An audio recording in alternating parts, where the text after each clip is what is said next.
Good morning.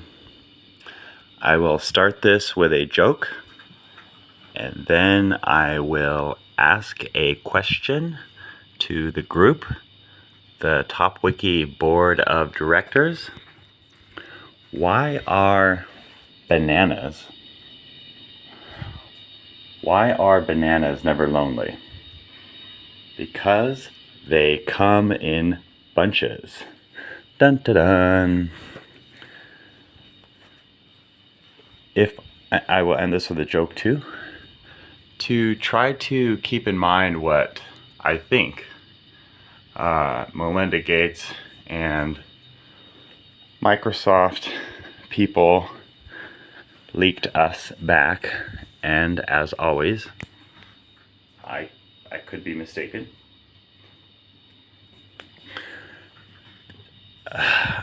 Basically my question, I need you all to help me reverse engineer the question I'm trying to ask, because I put 5 minutes of thought into the question, and there's like 50 competing ideas in my mind that don't coalesce very well into a single question. So if you could help me maybe reverse engineer what it is I'm trying to ask. So I'll just kind of tell you where I'm at in terms of like 50 to 200 ideas kind of competing for attention in my mind.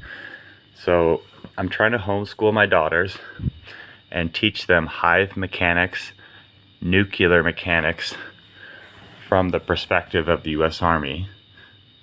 The editor-in-chief of TopWiki, which will eventually be handed to my daughters, will be the foremost nuclear scientist on Earth at all times, sought out by all for technical knowledge, uses knowledge to solve complex technical problems, such as developing unit cohesion, group world cohesion by valuing differences as strengths, starting with pattern match recognition. She has orange, I have orange. She has blue, I have blue. Blue, blue, orange, orange, match, match. Dopamine, dopamine, endorphin, endorphin. Pause, hard pause, all that good stuff. Orange, what's inside of an orange? Seeds. What happens to those seeds? Some of them go back to being ether or the surface of the Earth's crust, for example. Some are asexual and go on to continue.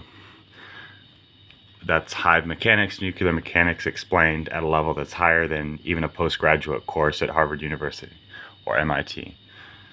Hive, mammalian, male, female, female, male. You see that? What happens when those energy gene life forms coalesce, hit each other at some point in theory, boom, new emergence of an energy gene form that keeps the perpetual expansion of the hive. Teaching my daughters that at some point these hives start to interrelate. The birds eat the seeds, which helps this hive move, constantly keeping these yellow symbols and other mechanistic process by which life or hive can spread. Basically hives overlapping and integrating and interfacing with each other in ways that we don't understand, using symbols that artificial intelligence can use, that we're not just building a model of symbols and ideas that human minds can use, but our best tools can use to go way beyond our human comprehension, such as including non-Euclidean geometry, the basis of general relativity, fractal geometry, which no one really has a great answer for. And so I guess my question is I had this in my mind. So one of the Apollo missions, we put a measurement device on the moon and determined that the moon is constantly moving away from the Earth slightly. And I think maybe we can create a subtle break in Einstein's general theory of relativity, because basically the assumption of general relativity is things are pretty static. They're kind of like in this beautiful symmetric dance in space, and that's not really the case. It's almost the case. It's like 99.9997% the case. But what if basically using a kind of a guest host model, Earth as a host, these energy gene fields overlapping, doing all kinds of crazy things, or actually pushing the moon away gradually while the Earth or the moon is somehow trying to get to the Earth.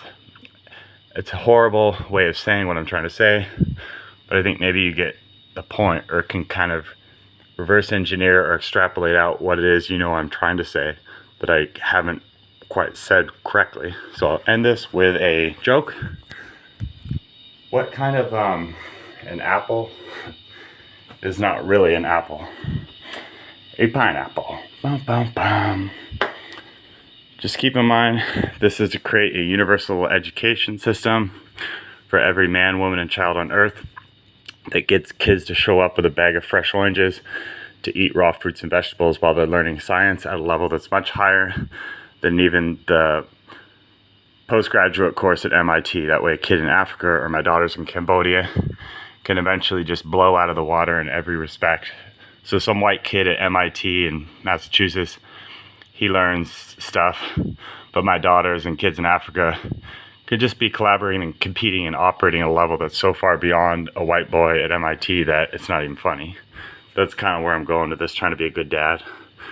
Like these are the first symbols I'll teach them.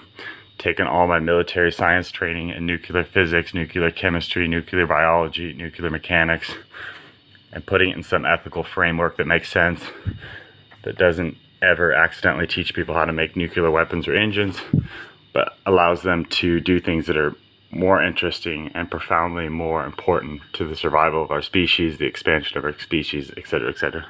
All right, guys. Love you. Bye.